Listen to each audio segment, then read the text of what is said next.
Bem, bom dia a todos e a todas. É um grande prazer dar início a mais um Studium Generale, que é um projeto de educação permanente da Faculdade de Direito da Universidade Federal do Rio Grande do Sul, em conjunto com o Centro de Estudos Europeus e Alemães, o CDA. O CDA é um centro único na América Latina e no sul do hemisfério, financiado pelo DAAD para o desenvolvimento de temas de interesse interdisciplinar, alemão e europeu, né? E no Brasil foram vencedores desse edital a Universidade Federal do Rio Grande do Sul e a Pontifícia Universidade Católica, que junto mantém esse centro, que é um centro de informação, de pesquisa, de ensino, nesses temas que foram escolhidos. São 3 temas: a globalização, a diversidade cultural e a sustentabilidade. E reúne o CDA 58 pesquisadores fundadores de 22 programas de pós-graduação, de 28 programas de pós-graduação da Universidade Federal do Rio Grande do Sul e da Pontifícia Universidade Católica. Então, esse centro tem, vamos dizer, uma riqueza muito grande de temas, temas de ponta no mundo, né, fomentados justamente pelo DAD. E pensamos, então, olhando a bela experiência da Universidade de Heidelberg, que convida especialistas da própria universidade e de fora para falarem para o público em geral, numa espécie assim de ciência para todos, né? Uma ajuda de formação geral, continuada e interdisciplinar. E, com base nesta ideia, montamos o Studium Generale da Faculdade de Direito, para que os alunos da Faculdade de Direito e o público em geral pudessem conhecer essa riqueza que temos. Eu pediria a todos que fechassem as suas câmeras, obrigado, essa riqueza que temos no CDA e, ao mesmo tempo, permitissem a apresentação de temas de ponta para os alunos da universidade, da Faculdade de Direito, em especial, mas de todos hoje é online, de todas as especialidades do nosso centro. Bem, feita essa introdução, nós teremos hoje a apresentação do professor Dr. Johannes Doll, da Faculdade do Programa de Pós-Graduação em Educação, sobre o tema dos desafios do envelhecimento da população brasileira. E este Studium Generalis foi organizado pelos nossos alunos, mestrandos e alunos da graduação. Nesse sentido, agradeço muito a Camila Rosa da Mata, a Patrícia Durante e a Marcele Tomé Martins, que organizaram esse encontro. E para a mediação desse encontro, eu passo a palavra ao nosso professor do Programa de Pós-Graduação em Direito, o professor Dr. Marcelo Schenck Duque, que fará a mediação e todos os debates aqui, que contamos também com a presença da debatedora mestranda Estela Kohlrausch, da Faculdade de Educação. Por favor, professor Marcelo Duque, agradeço muito aos professores, alunos e especialmente ao nosso palestrante do dia. Professor Duque, a palavra é sua. Muito obrigado, professora Cláudia Lima Marques. Em sua pessoa, eu cumprimento a todos os integrantes desse evento, em especial os professores Johannes Doll, que é a nossa estrela principal hoje, que nos brindará com essa palestra sobre os desafios do envelhecimento. Cumprimento também a nossa debatedora escalada, a mestranda Estela Kohlrausch, e todos os demais que aqui participam. Eu não preciso nem lembrar que esse tema do envelhecimento, da proteção dos idosos, é um tema de suma importância, um tema que toca a todos nós e, aliás, um objetivo constitucional permanente para aqueles que eventualmente não estão acostumados com essas questões jurídicas, constitucionais. A proteção dos idosos é um tema de Estado e não de governo, porque é um tema que está previsto na Constituição, que consagra um dever geral de proteção e que vincula, portanto, todos os governos, todas as ideologias, enfim, todos aqueles que têm compromisso com a democracia e com os direitos fundamentais. E é nesta linha que nós temos que não apenas prestigiar, como também priorizar todas as políticas públicas, todas as iniciativas privadas de pesquisa que visem a proteger essa parcela tão especial e, ao mesmo tempo, tão vulnerável, professora Cláudia, professor Johannes, né, colegas da nossa população. E ninguém melhor do que o professor Johannes Doll, com a sua longa trajetória e experiência de pesquisa em sede de educação, de proteção desse grupo hipervulnerável dos idosos, para nos brindar nessa oportunidade. Então, sem mais delongas, já que o tempo é limitado, agradecendo imensamente ao professor Johannes por sua disponibilidade de tempo na sua prestigiada agenda, eu lhe passo a palavra para que o senhor, então, professor, nos brinde com a sua experiência, o seu conhecimento acerca desse tema tão relevante para nós. Seja muito bem-vindo, professor Johannes, o senhor está com a palavra. Muito obrigado, professor Duque, né? Muito obrigado pelo convite do CDA para participar desta forma e compartilhar alguns dados, alguns resultados dos nossos estudos, da nossa pesquisa, neste formato tão interessante, tão querido, na verdade, do Studium Generale das universidades europeias, esta tradição do que o conhecimento não fica restrito somente a um pequeno grupo, não fica restrito somente aos pesquisadores, mas o conhecimento deve se tornar para um debate interdisciplinar, um debate em toda a universidade, mas também para o público de fora. Então, vou agora colocar, eu preciso minha apresentação, então acho que teria que liberar para que eu possa apresentar.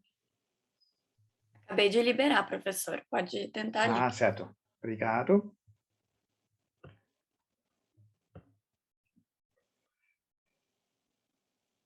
Certo. Muito bem. Então, vamos conversar um pouco sobre os desafios do envelhecimento da população brasileira. O envelhecimento é um desafio para o ser humano. De qualquer maneira, desde que o ser humano tem consciência da sua existência. Agora, nós estamos assistindo, ultimamente, uma mudança nas sociedades em que o envelhecimento não é somente uma questão individual da pessoa para lidar com suas questões da vida e da finitude, mas também com o número grande de pessoas idosas que existem nas sociedades contemporâneas, se tornou um tema e um desafio para estas próprias sociedades. Então, o que eu queria hoje mostrar na minha apresentação, um pouco este processo de mudança, as razões desta mudança da estrutura etária da população brasileira, para depois entrar na questão do envelhecimento, o que significa envelhecer, o que essa pessoa que a gente sabe que são protegidos pela Constituição, quem são estas pessoas, entender um pouco este processo, para depois entrar em alguns temas específicos da sociedade que vão se confrontar com desafios no futuro. Mas então, para primeiro dar uma olhada neste processo de envelhecimento populacional das pessoas idosas, é um processo que já é mais tempo em andamento. No Brasil, este processo começou bem mais tarde, então eu solto aqui 3 pequenas gráficas, que é de 1980, quando a gente nota que começa esse pirâmide clássico que nós temos no Brasil se transformar nas suas bases. Então, na verdade, o processo de envelhecimento populacional no Brasil começa em 1960, mas nós percebemos que vai avançar muito rápido. Então, hoje, esta pirâmide já não existe mais, na verdade, uma coluna, e se nós vamos olhar para o futuro, 2050, então, segundo os dados do IBGE, então nós vamos ter esta coluna que tem até uma cabeça bastante grande, quase cogumelo que se transforma. O que significa tem menos crianças, menos jovens, mas tem bastante pessoas adultas maduras e pessoas idosas. Mas o que causou esta mudança tão rápida? Não é só que nós temos pela medicina hoje uma vida mais longa, mas na verdade tem alguns outros elementos que vinham juntos. Primeiro, tem uma parte interessante que é a mortalidade infantil. Então, a mortalidade infantil caiu muito rapidamente desde 1960, que estava, na época, numa taxa bastante alta de mais que 120 mortos por 1.000 nascidos, e caiu para uma taxa que atualmente em torno de entre 11 e 12 per 1.000. Então, uma taxa que é bastante razoável. Então, morrem muito menos crianças no primeiro ano de vida. Agora, paralelamente com isso, também nós observamos uma rápida baixa da taxa de natalidade. Então, se enquanto em 1960 nós tínhamos ainda mais que 6 crianças na média por mulher, isso baixou para uma taxa que hoje está em torno de entre 1,7 e 1,8 crianças por mulher. Então, nós temos muito menos crianças que nascem, que obviamente isso vai mudar a questão da pirâmide. E com isso, especialmente com a falta da morte das crianças, aumentou a expectativa de vida, porque, na verdade, a expectativa de vida é a média das idades em que as pessoas morrem. Enquanto isso antigamente eram muitas crianças, então com o não morrer mais das crianças, aumentou a expectativa de vida, que agora já está chegando próximo aos 80 anos. Ela baixou um pouco agora durante a pandemia de novo, mas está em torno de 77 anos no Brasil. Agora, o que causou esta mudança tão rápida é um conjunto de fatores, mas eu acredito que um fator principal que contribuiu para isso, que é a taxa de urbanização no Brasil. Então, enquanto em 1950 nós temos praticamente mais que a metade da população morando no rural, no campo, nós temos hoje mais que 85% das pessoas da população brasileira que moram em cidades. Esta mudança do contexto rural para o contexto da cidade, então, levou a melhora na questão dos cuidados e da saúde, levou a uma baixa da natalidade e, com isso, um aumento da expectativa de vida. E, desta forma, obviamente, nós temos cada vez mais pessoas idosas no Brasil. Se nós vamos olhar esta estrutura aqui, o gráfico à esquerda, que mostra, no fundo, os 4 grupos etários, 0 a 14 anos, 15 a 24 anos, 25 a 64 anos e 65 e mais.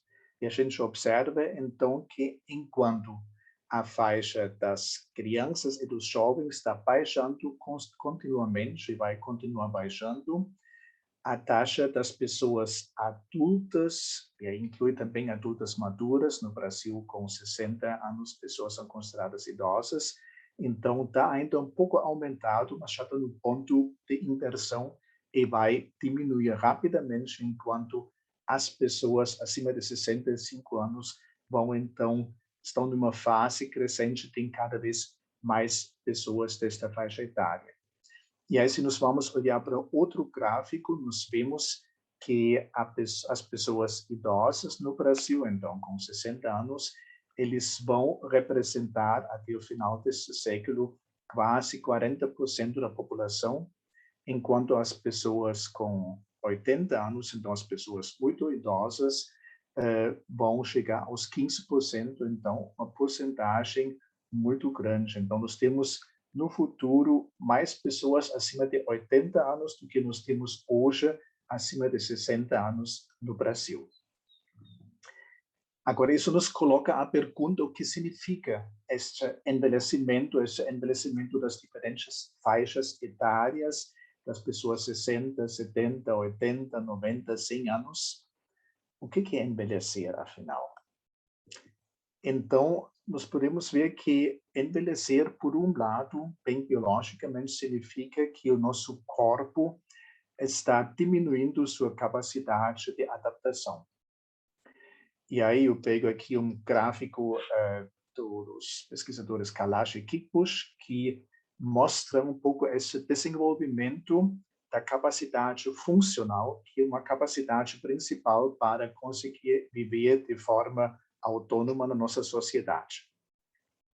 Nós vemos que na idade juvenil está crescendo, na vida adulta as pessoas mantêm este nível e na velhice começa a declinar. E o que fica aqui interessante para nós observar que existe limiar da incapacidade.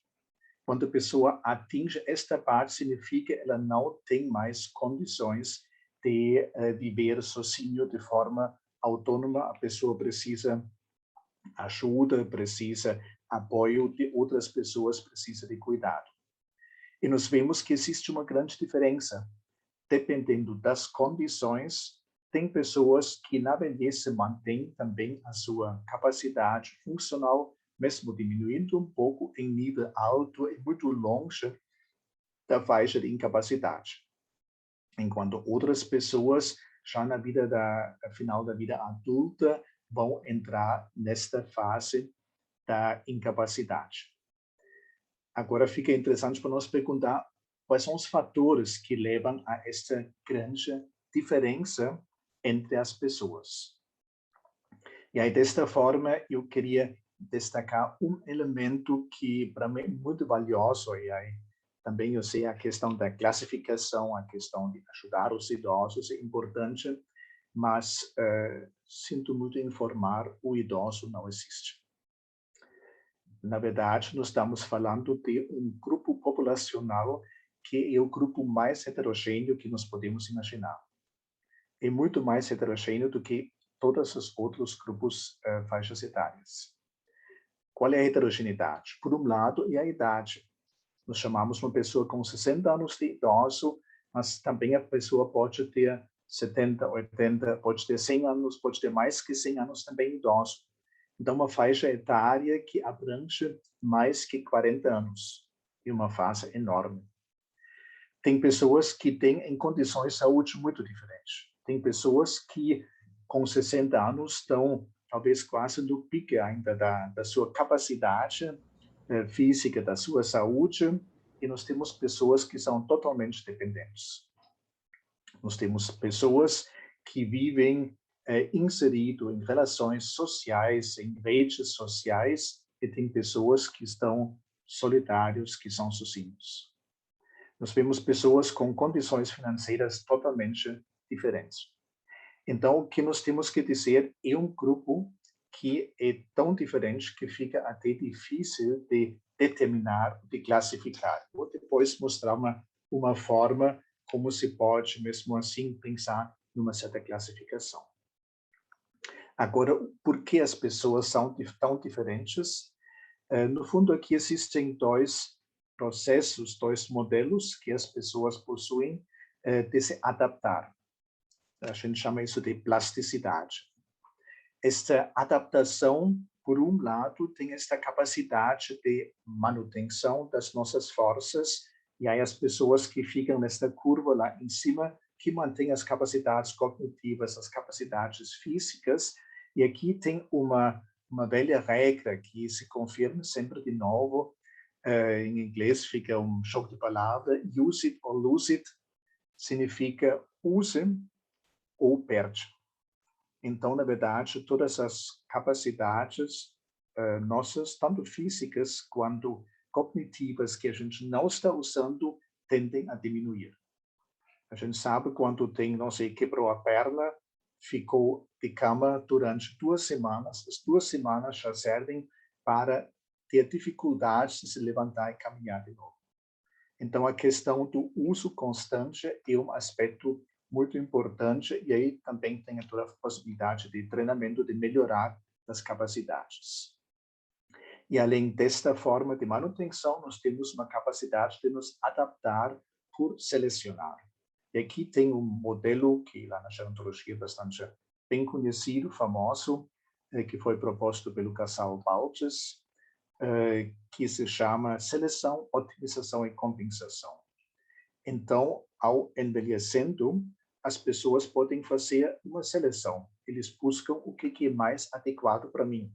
Eu não preciso mais fazer tudo, eu posso selecionar o que é realmente interessante. Então, desta forma, eu posso ficar nestas áreas que me sinto melhor, que eu consigo me empenhar melhor. Tem a otimização, significa eu tenho possibilidades de treinamento, de me adaptar, de buscar reforço, informações, e eu posso fazer as coisas que eu pretendo fazer da forma melhor possível. E tem a questão da compensação, então o que eu não consigo mais fazer, eu posso inventar truques para driblar. A própria questão de usar óculos, aparelhos auditivos, por exemplo, são formas de compensação de perdas que existem e que continuam me tornando assim bem adaptado e funcional no meio ambiente. Agora, se nós vamos olhar no Brasil, na sociedade brasileira, então a gente vai perceber que já somos uma sociedade muito diferente, muito desigual, e esta tendência aumenta ainda na velhice. Então a gente vê aqui várias imagens de pessoas, todos idosos e idosas, e aí em situações muito variadas e muito diferentes. Então, é um grupo extremamente heterogêneo. Agora, algumas tendências nesta heterogeneidade existem. Assim, a questão da saúde se torna cada vez mais importante.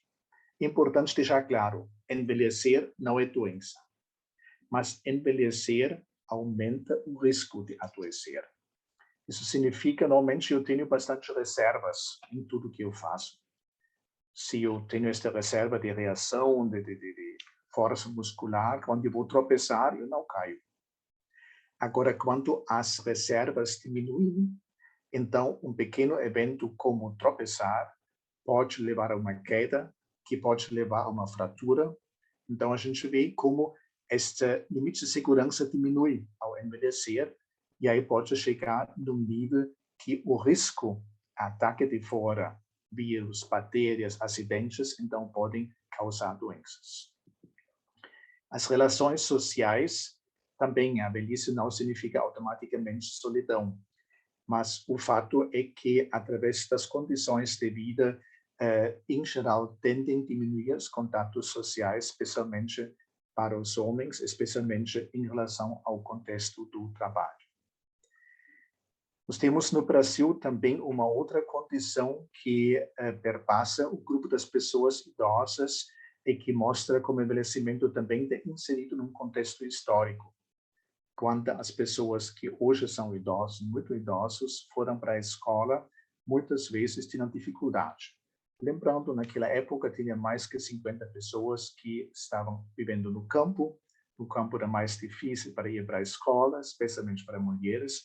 Então, este reflexo se mantém e nós temos até hoje ainda um número bastante grande de analfabetos, em torno de 20%, e um grupo grande que frequentou a escola só por muito pouco tempo, para dizer que praticamente a metade da população idosa são analfabetos funcionais.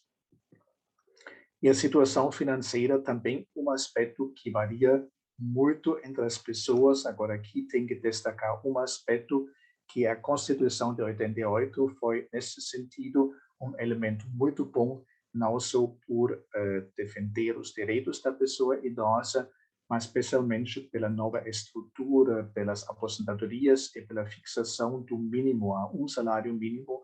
Então, se conseguiu que muitos idosos no Brasil tenham, mesmo se fosse uma renda baixa, mas uma renda segura, que ainda mais agora em épocas de pandemia se tornou muito importante e muitas vezes levou a sustentar a família.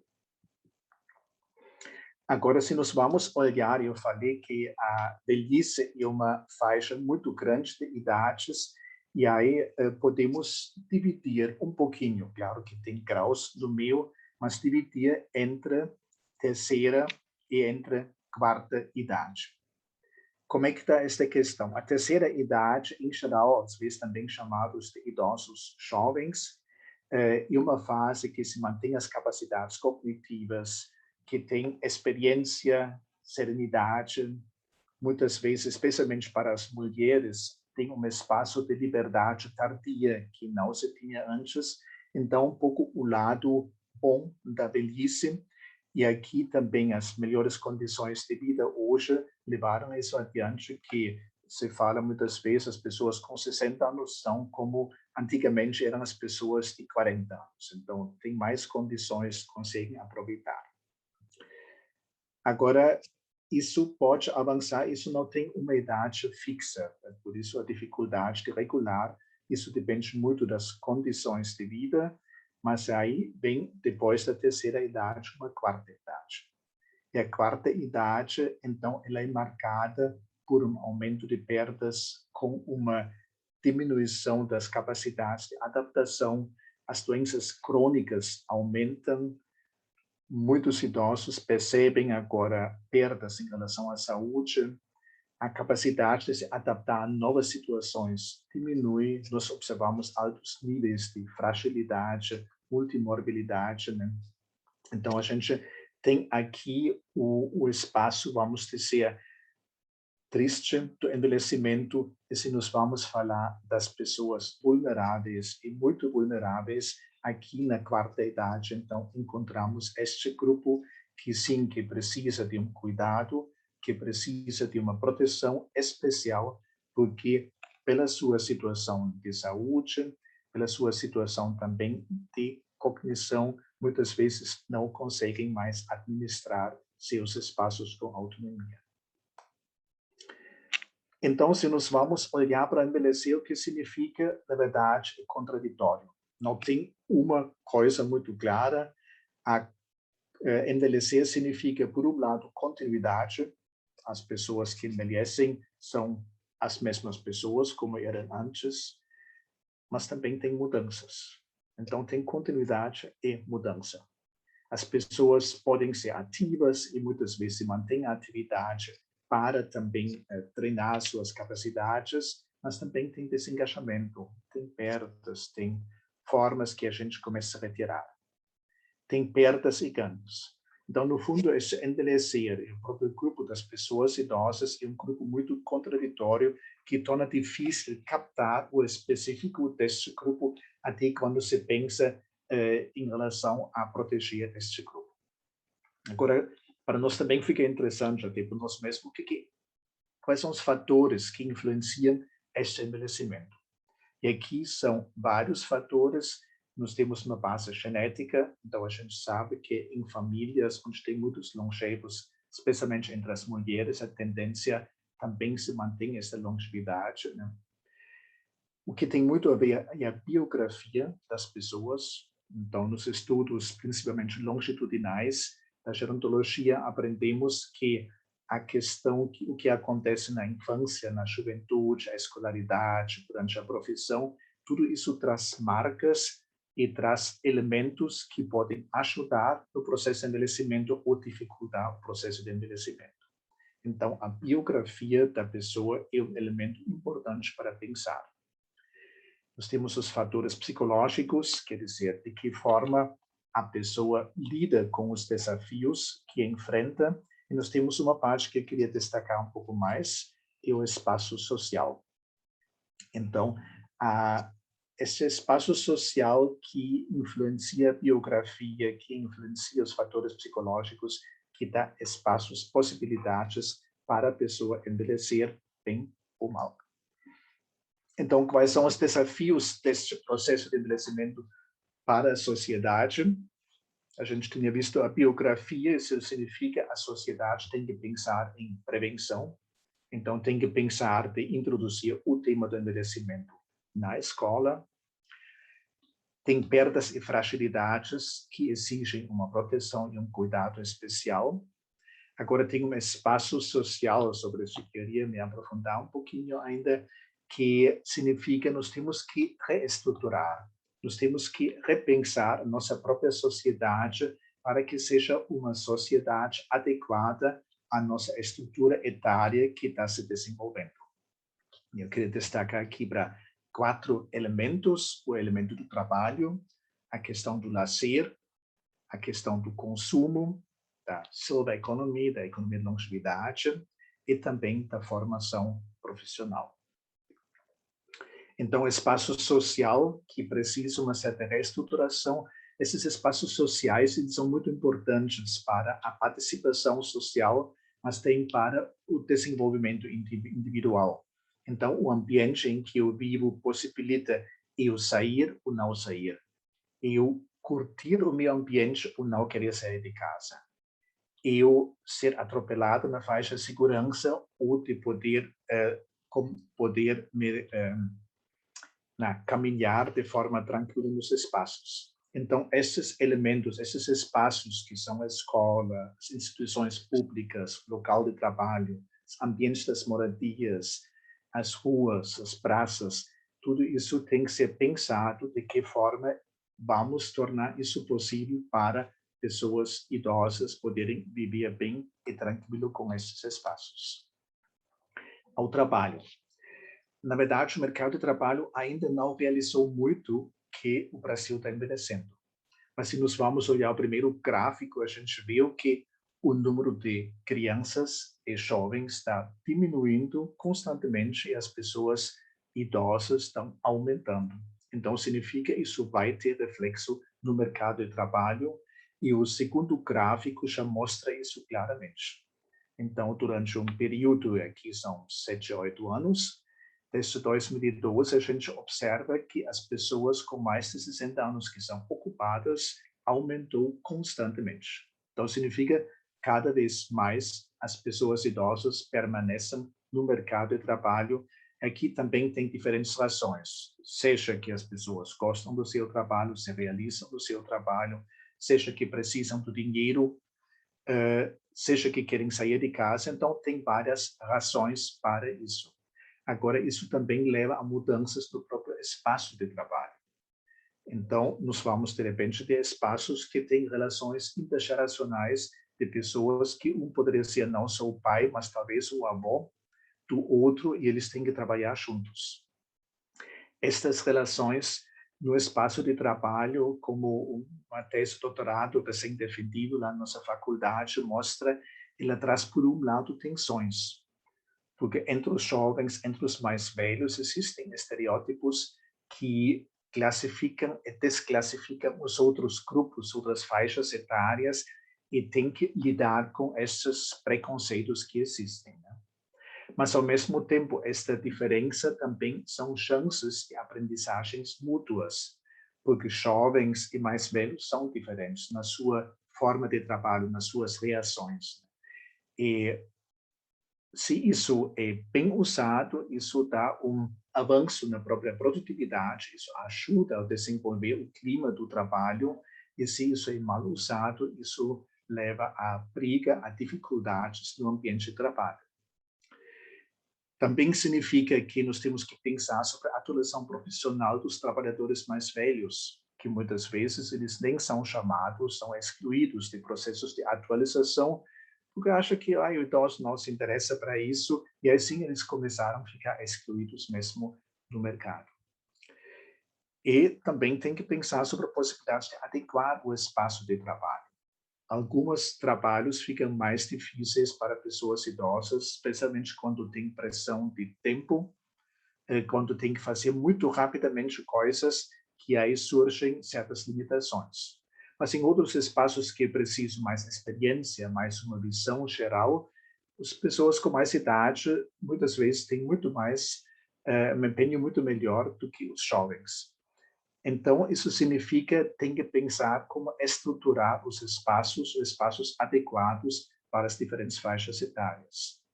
Agora, isso significa que as pessoas que trabalham na gestão de pessoas, que trabalham nos recursos humanos, eles precisam saber disso. Eles precisam poder planejar o que remete à necessidade da formação profissional, por exemplo, nos cursos de administração, que normalmente não falam sobre velhice, sobre idoso, e talvez precisaria muito disso.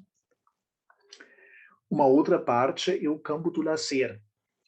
O lazer, especialmente pessoas idosas, quando se aposentam, eles têm mais condições, mais tempo livre, procuram muitas vezes mais possibilidades, e aí seria interessante oferecer, não pensar só em grupos de convivência, não pensar só em bailes da terceira idade, nada contra os bailes, eu acho que é uma atividade importante, mas procurar também propostas adequadas, interessantes, especialmente que não infantilizam as pessoas idosas.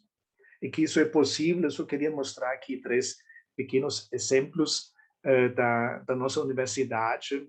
Então, são 2 que são dissertação de mestrado, o Sexagenarte, que é desenvolvido na Faculdade de Artes Cênicas, então que trabalha com teatro, e um trabalho que são criações de audiodrama no tecnoconvívio da pandemia.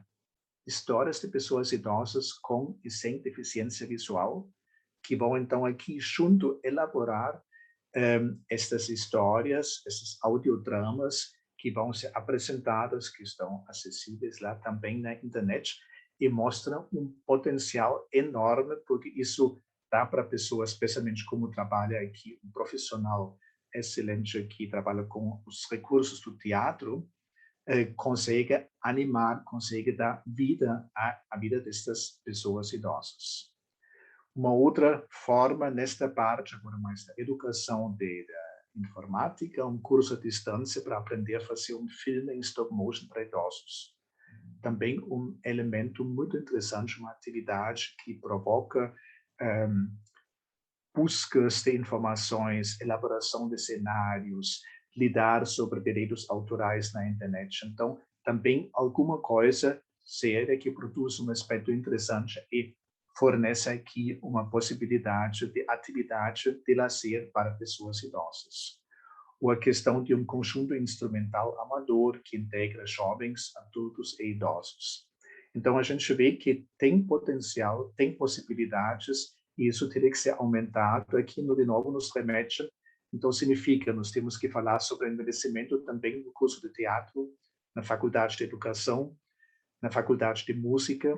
Então, a gente vê que esse tema do envelhecimento é um tema que, no fundo, precisa entrar praticamente em todas as formações profissionais para que as pessoas possam elaborar propostas adequadas.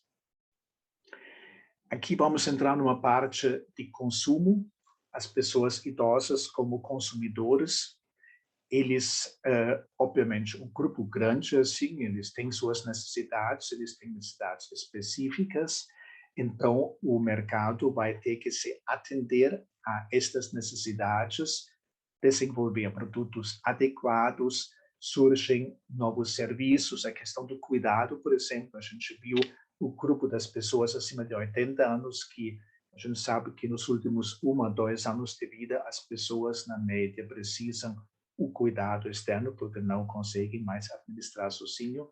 Então tudo isso aqui abre um grande espaço de desenvolvimento econômico que precisa ser visto. Agora, como nós estamos numa sociedade de consumo e como nós temos também um marketing muito agressivo, invasivo, também é necessário, especialmente a questão da proteção deste grupo das pessoas idosas. E aí a gente viu, tem diferenças, tem uns idosos que não precisam dessa proteção, além de uma proteção normal de qualquer consumidor, mas tem grupos que precisam sim uma proteção especial, porque nasceram, vivenciaram, fizeram suas experiências num outro mundo, numa outra época diferente de hoje. A questão da educação financeira é aqui um outro elemento importante para aprender a lidar com estas múltiplas propostas e sugestões e armadilhas, na verdade, que existem muitas vezes em relação à questão do consumo, em relação à questão da economia. Agora, a economia da longevidade, ela vai muito além, ela não só pega alguns produtos, mas, no fundo, economia da longevidade, ela entende o envelhecimento não como um problema, não como uma bomba relógio, como às vezes é chamado, mas entende como uma chance, como uma possibilidade. E como um colega, o Jorge Félix, escreve lá no trabalho dele da economia da longevidade, né? Então, esta economia não é um novo setor da economia, mas uma ampla gama de produtos e serviços relacionados à idade em muitos setores existentes. Então, dentro do que já existe, temos que pensar nas tecnologias, nos serviços financeiros, na habitação, nos transportes, na energia, no turismo, na cultura, na infraestrutura, serviços locais, nos cuidados. Nós temos aqui todo um novo leque que são possibilidades de crescimento econômico.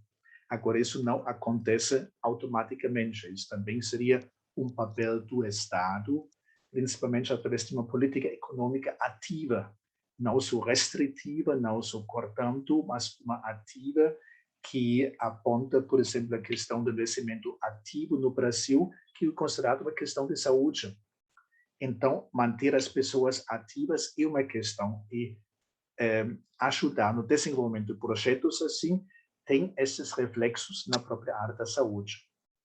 A questão do desenvolvimento de novas tecnologias, especialmente tecnologias que representam um valor agregado, esses são elementos importantes que precisam ser desenvolvidos para este novo mercado.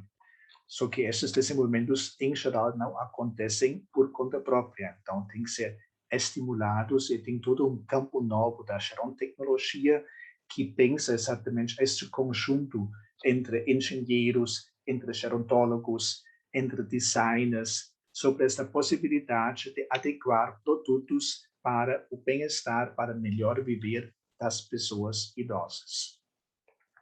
O que nós tínhamos visto nesta nossa rápida viagem, um tema muito importante é a questão da formação profissional. Então, no futuro, numa sociedade envelhecida, na verdade, todas as profissões terão que lidar com a questão de envelhecimento. Então, terão que ter conhecimentos básicos sobre isso, seja da arquitetura para adequar, seja da economia, seja do direito, seja da educação. Então, aqui nós temos uma grande parte, um grande trabalho ainda para fazer para esclarecer a importância desta temática para nossa sociedade.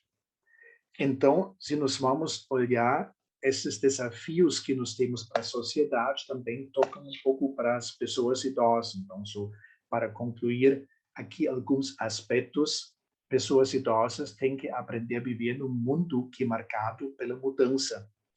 Então, também é um grande desafio de aprender, de lidar com este mundo. As pessoas têm que aprender a viver num mundo que é marcado pelo consumo. Então, aqui é um desafio para a educação financeira, por exemplo, a educação de consumo, para lidar, para conseguir viver sem se perder, sem ser explorado neste mundo.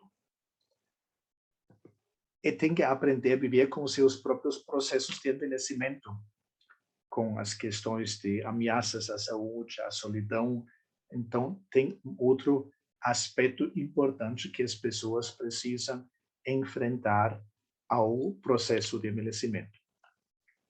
Então, temos que aprender a viver a velhice, que é uma fase de vida, ela é diferente das outras fases, ela tem, como as outras fases, suas belezas e suas restrições. Então, se nós vamos chegar nas conclusões, nós estamos a caminho de uma sociedade envelhecida, com quase 40% de pessoas idosas e 15% de pessoas muito idosas, com poucas crianças e poucos jovens. Essa nova estrutura etária da sociedade representa um desafio, certamente. Nós temos que repensar, reestruturar alguns pontos que eu tentei mostrar nesta palestra. Mas para adequar a sociedade a esta nova estrutura, nós temos que fazer reestruturações profundas. Isso só começa na formação dos profissionais, mas isso passa pela distribuição das políticas que a gente viu na cidade, uma política ativa em relação a uma silver economy. Ela vai precisar mexer em estruturas que existem e nós não podemos dar uma ilusão. Mexer em estruturas existentes provoca tensões, resistências, conflitos. Então, esta reestruturação não vai ser fácil, não vai ser barato. Vai ser necessário muito trabalho de convencimento, trabalho de compreensão que a necessidade desta mudança. Agora, também representa uma chance, pois uma sociedade adequada para pessoas idosas é geralmente uma sociedade para todas as idades, portanto, uma sociedade mais humana. E acho que, nesse sentido, nós vamos ter que trabalhar nas diferentes áreas nossas para conseguir chegar nesta sociedade mais humana. Muito obrigado. Nós que agradecemos, professor Johannes, pela sua belíssima palestra, né, pela qualidade também audiovisual dos slides que o senhor apresentou e que nos levarão a inúmeras indagações em seguida capitaneadas pela nossa Stella Courau. Eu apenas, antes de passar a palavra à Stella, gostaria de observar algo muito importante na sua fala, que, no meu sentir, sintetiza tudo. De que o envelhecimento não é uma questão meramente individual, mas uma questão que perpassa toda a sociedade. E quanto mais nós constatarmos isso, que o envelhecimento é uma questão social, maior é a nossa responsabilidade enquanto professores, enquanto juristas, estudantes, ou seja, membros do corpo social, de exigirmos políticas públicas inclusivas. Políticas públicas que tenham em conta a natureza vulnerável dos idosos e que cobrem dos governos, independentemente da sua ideologia, enfim, da sua orientação partidária, que tomem providências no sentido de não apenas proteger, mas incluir os idosos cada vez mais na vida em sociedade. Então, essa questão que o senhor traz é muito importante. E diria ainda, professor Johannes, que na minha carreira de professor, também lecionando em entidades privadas, eu venho tendo a grata experiência de lecionar em turmas onde jovens de cerca de 18, 19 anos convivem com idosos. Para o senhor ter uma ideia, antes da pandemia, eu tive um aluno idoso que completou 90 anos e convivia numa sala de aula com alunos de 19 anos. E essa convivência era tão interessante, professor Johannes, colegas, porque eu percebia que aqueles mais jovens, que normalmente assim têm um pouquinho mais, digamos assim, de disciplina, em maior ou menor graus, sentiam na presença daquele senhor maduro uma atitude de respeito que os convidava a rever determinadas atitudes. Então, ao invés de experimentarmos uma tensão em sala de aula, que poderia ser um resultado, infelizmente, possível, aquela convivência entre gerações foi extremamente positiva, porque esses alunos, não só no caso extremo desse senhor de 90 anos, mas outras alunas com 70 e muitos, 80, enfim, que pontualmente frequentam as aulas, conviviam harmonicamente com esses jovens e se fornecia assim, uma troca de experiência muito ativa. Então, eu lembrei de compartilhar essa experiência porque vai justamente ao encontro daquilo que o senhor traz, o nosso dever de acolhimento, um dever de integração, que é o que, ao fim e ao cabo, representa o papel da nossa sociedade, orientado a esses objetivos constitucionais de proteção, de reconhecimento da vulnerabilidade do idoso, que é o que justifica, ao fim e ao cabo, esse importante evento. Então, sem mais delongas, eu passo a palavra à Stella para suas considerações. Seja muito bem-vinda, Stella, a palavra está contigo. Obrigada, professor Marcelo Duque, obrigada, professor Johannes, e muita coisa para a gente pensar, né? Então, assim, é um presente essa exposição do professor Johannes hoje para nossa oportunidade de pensar o envelhecimento, né? No chat eu vi que as pessoas comentaram sobre a universidade, você também relatou, e eu fico pensando o quanto a gente precisa caminhar nesse sentido, né? Na URGS a gente tem dois núcleos bastante fortes de educação na universidade, como extensão, né? para a população idosa participar ali na educação, mas eu sei que, na verdade, agora eu fui falando 2, mas tem muitos mais, né? Eu pensei na UNID, pensei na UNAP, mas tem também na própria educação física, e tem algumas áreas que estão mais próximas dessa discussão.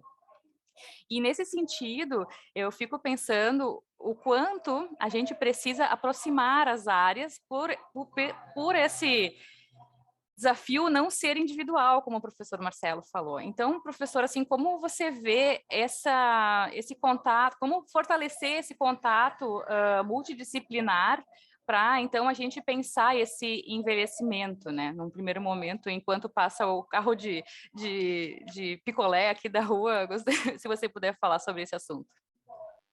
Obrigado. Professor Johannes.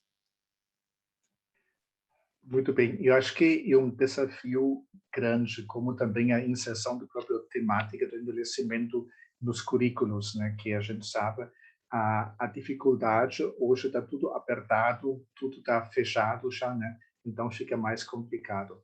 E acho que esta questão, no fundo, tem que ser atacado de várias formas, né? A questão da universidade, eu acho que ficou interessante a questão da universidade se abrir. Tem alunos regulares que entram, que podem fazer vestibular, entram normalmente, né? Mas também tem a forma de aluno especial, como, por exemplo, nós conhecemos tanto da USP quanto da Universidade Federal de Santa Maria, que possibilitam, então, alunos idosos de participar nas aulas que, às vezes, é tensão, mas muitas vezes é bem, como o professor Marcelo Duque falou, enriquecedor para os dois grupos de se desenvolver, né? Então, no fundo, é um processo, como é que eu vou dizer, um processo maratonista um pouco. É ao longo prazo que nós temos que fazer. Inserir uma disciplina voluntária, que lutar para que a disciplina se torne obrigatório, procurar espaços de inclusão, núcleos de estudos, pegar pesquisas que podem integrar colegas de outras áreas, né? E acho que essas são formas que nós temos que praticar mais, ainda que já foram praticados, que estão no caminho certo, né? Então, uma pequena também experiência um pouco do nosso grupo, ao abrir as disciplinas de pós-graduação também para outros cursos, entram alunos interessados e aí já se cria uma discussão e uma troca de conhecimentos muito interessantes.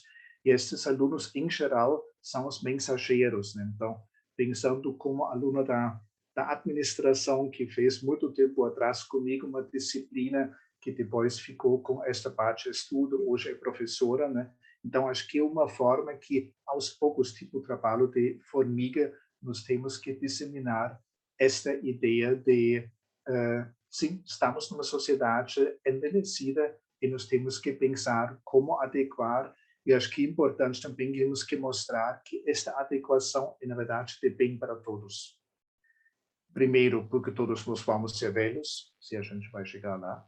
E segundo, uma sociedade que consegue um ritmo mais humano que a pessoa idosa precisa, na verdade, faz bem para todos nós. Então, acho que nessa linha temos que trabalhar nos diferentes campos que tem à nossa disposição. Perfeito. Estela, por favor.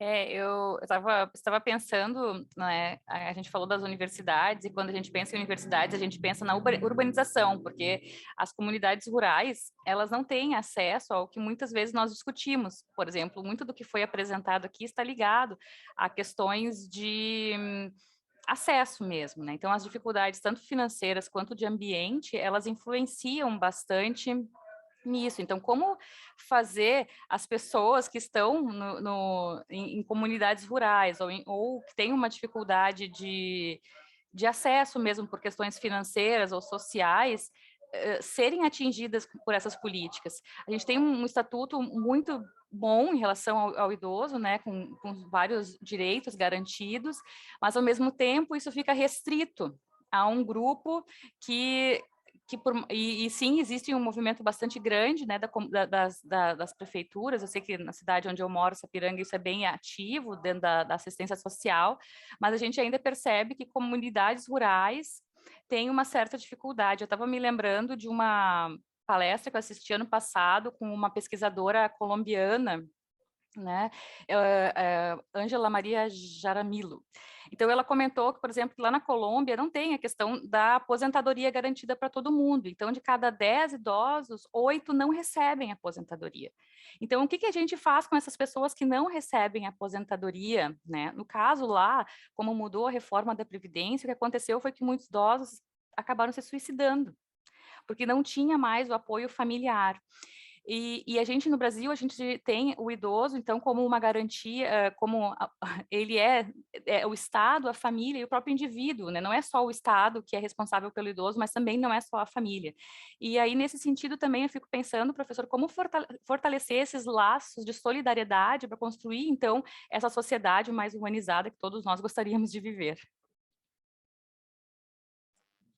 Professor Iohannis.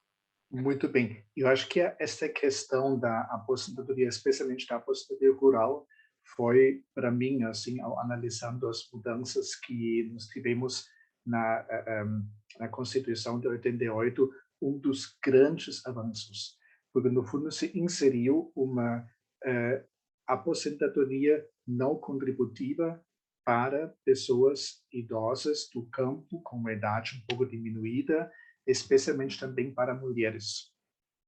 E acho que foi uma grande lance, porque, claro, uma aposentadoria não distributiva tem que ser financiada por algum lugar, é verdade.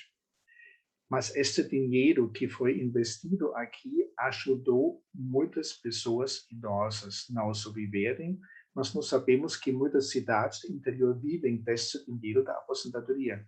Então, no fundo, é um dinheiro que entra exatamente na economia, que ajuda, pelo menos, alguns jovens. A gente viu umas pesquisas que lá tinha uma pessoa que fez até um dinheiro para comprar uma vaca para manter o filho lá no campo, trabalhando junto. Então, são pequenas formas, mas que ajudam, em geral, não só a pessoa idosa, mas as famílias, especialmente as mulheres também, como elas antes estavam dependendo do marido e agora não, a mulher que trabalhava no campo também tem esta possibilidade de ter a renda própria, um salário mínimo. Eu acho que isso foi uma coisa muito boa e que nós temos hoje a fazer, na verdade, é lutar para manter isso.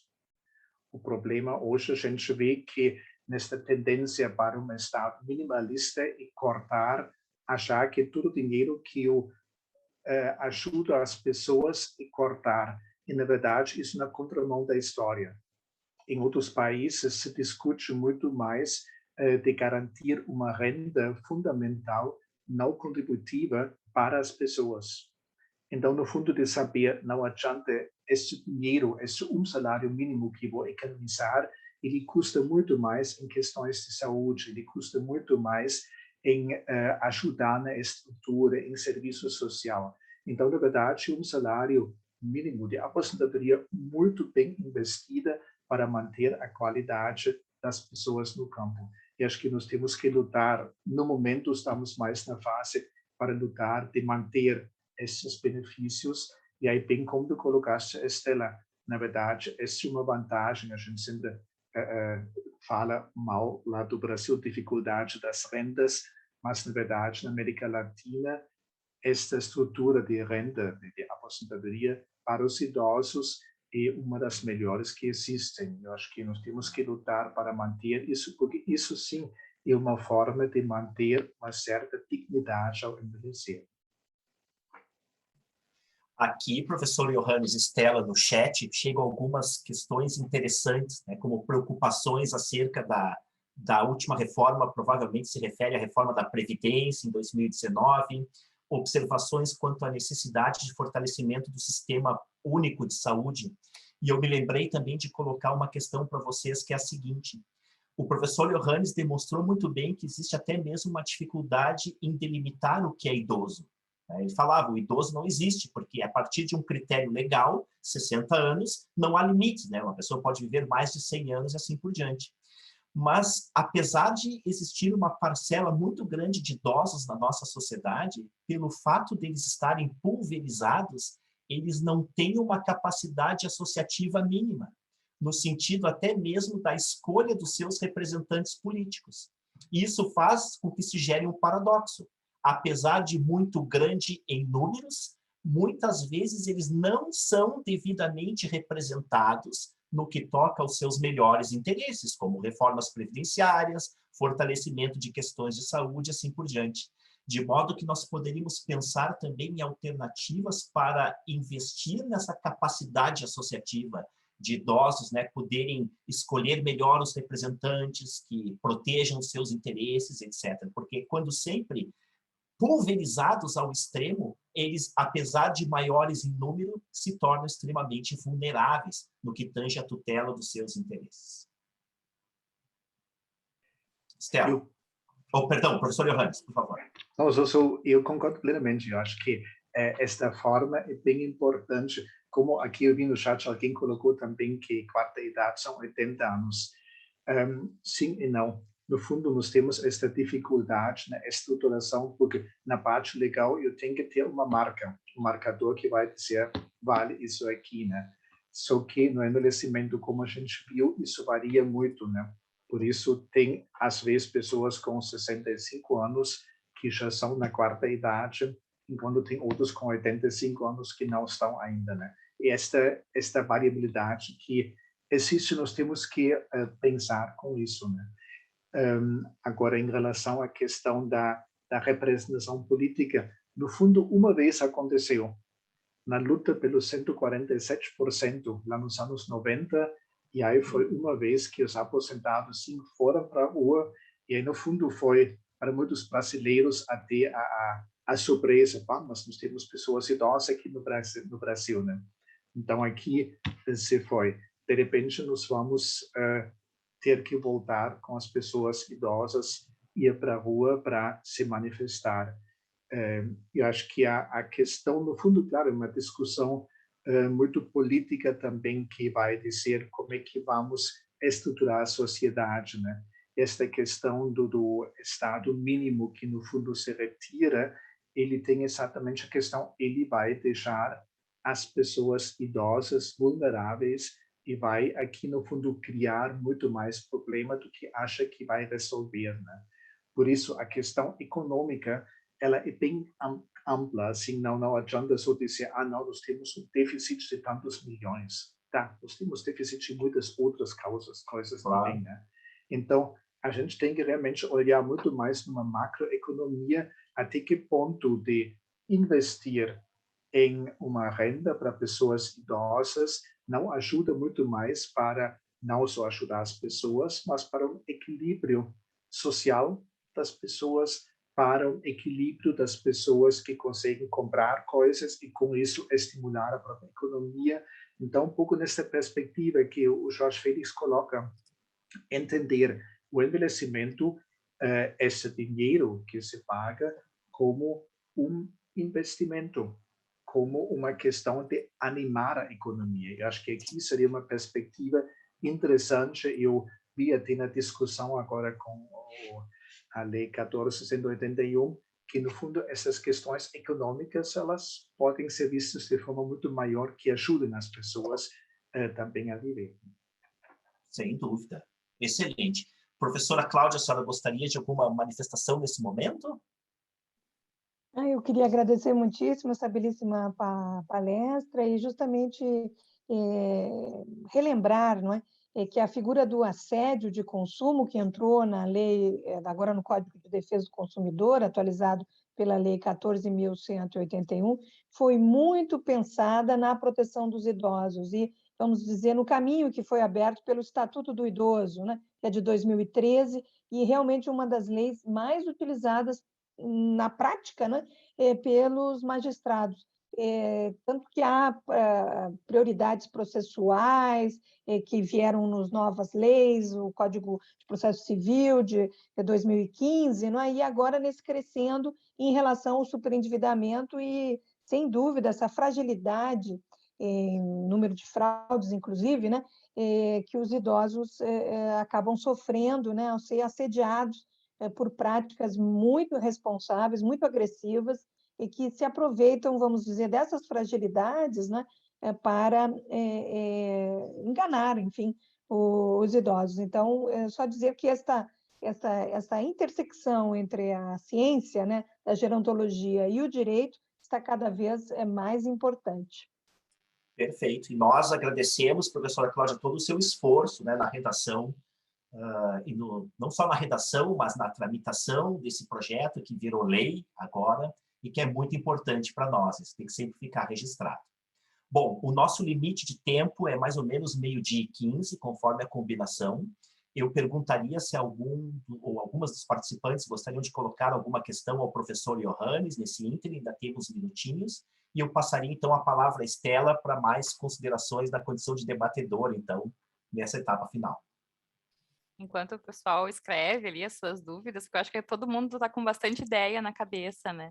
Mas eu ainda queria falar sobre a questão de organização, né? Na questão da coesão, como isso é um reflexo social da individualização, né? Então, o indivíduo, de certa forma, está um pouco... não acredita mais, né, em se organizar coletivamente e fazer por um desgaste político mesmo, não de política de Estado, mas de políticas de governo, às vezes, que são tão complicadas. E eu me lembro muito, por exemplo, eu sou de Sapiranga, né, então, por exemplo, o Sindicato dos Aposentados de Sapiranga é muito ativo. As pessoas realmente fazem parte, o presidente do sindicato participou de todas as discussões, faz esse movimento de ir a Brasília, de participar, de se defender. E na última eleição, quando eu estava já pensando mais sobre essa questão, eu fui ver quais eram, então, as pessoas que tinham e quais eram os processos, quais eram as políticas que estavam sendo planejadas, quais eram as promessas dos candidatos em relação ao envelhecimento. E isso também é uma exigência, que essas pessoas tenham nas suas propostas de governo, né, nas suas promessas de governo, coisas que pensem sobre essa população. Então, se pensa sobre educação, se pensa, mas a gente precisa também dizer que a gente vai votar em quem tiver políticas para essas pessoas, porque elas são movidas a voto. Então, se o meu voto não for para quem não tem nada pensado para isso, né? Então, nesse sentido também de fazer esse movimento ativo, né? Que também é muito complexo, como o professor comentou antes, assim, né? Mas agora, a última coisa, então, eu só queria estar pensando sobre isso, né? Sobre como isso afeta o indivíduo, né, por uma questão social. E a outra coisa também que eu acho que sempre me toca muito quando eu ouço o professor Johannes e quando eu estudo e quando eu penso sobre mim, sobre as pessoas que eu conheço, que também todos nós aí envelhecendo, é essa questão dessa imagem que a gente tem de um idoso. E quando a gente vai olhar realmente, a gente percebe essa multiplicidade, né, esse prisma de possibilidades do envelhecimento. E aí, eu achei muito interessante no final das conclusões do professor, né?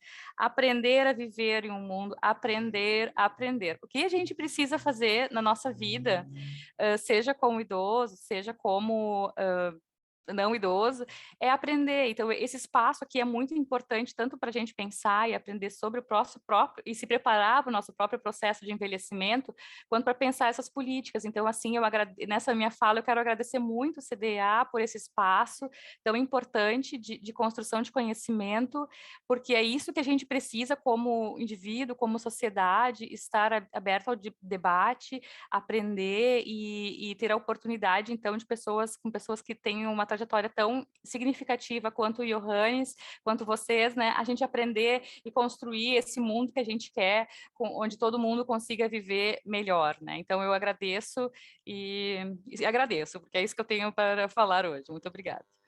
Nós que agradecemos, Estela, pelos seus argumentos, pelas suas inquietações. Nós temos também várias manifestações interessantes no chat. Uma levanta a importância dos idosos na movimentação da economia, também já que muitos lares dependem daquilo que os idosos agregam economicamente e assim por diante. Professor Johannes, então, encaminhando o fechamento desse evento, por gentileza, as suas considerações finais. E depois eu passo a palavra para a Camila, para ela fazer o fechamento. Perfeito, obrigado. Eu acho que nesta parte política, eu só quero lembrar uma ex-doutoranda minha, a professora Verônica Bohm, ela fez lá no curso de psicologia uma coisa que, quando estava próximo às eleições, convidaram os políticos para um debate com seus alunos sobre suas propostas sobre envelhecimento. Então, foi uma pequena ação, mas eu acho que são bem essas coisas que começam a mexer, porque, claro, um político nunca se deu conta, talvez, que tem pessoas idosas, não? E aí eu tenho que começar, mas pelo menos começa a mexer, começa a chamar atenção para o fato. Então, acho que são experiências pequenas aqui, mas que a gente talvez tenha que divulgar mais para isso acontecer e fazer escola. Então, começar mais no sentido de cobrar, de perguntar, de conversar também com os políticos sobre estas propostas, né? Uma parte ainda, claro, com aprender, eu não consegui negar que eu sou da Faculdade de Educação, então, no fundo, o processo de aprendizagem é realmente um campo importante para nós. E aqui talvez fique isso como um grande desafio.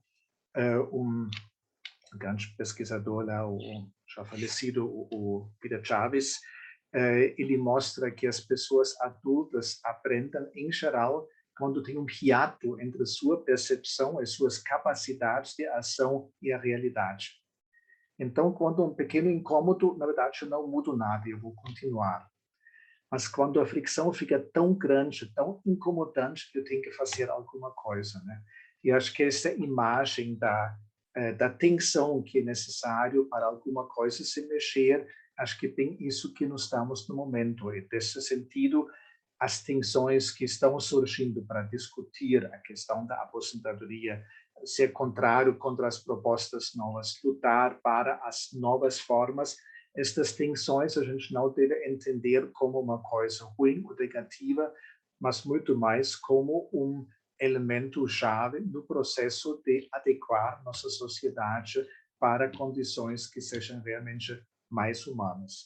E aí, com isso, eu queria terminar, então, agradecendo o convite, a possibilidade de trocar ideias, de conversar, e aí dizer que o nosso grupo também continuamos à disposição que esse tema de envelhecimento e como trabalhar para que esta sociedade, não só para pessoas idosas, mas para todas as faixas etárias, seja uma sociedade mais humana e muito importante para nós.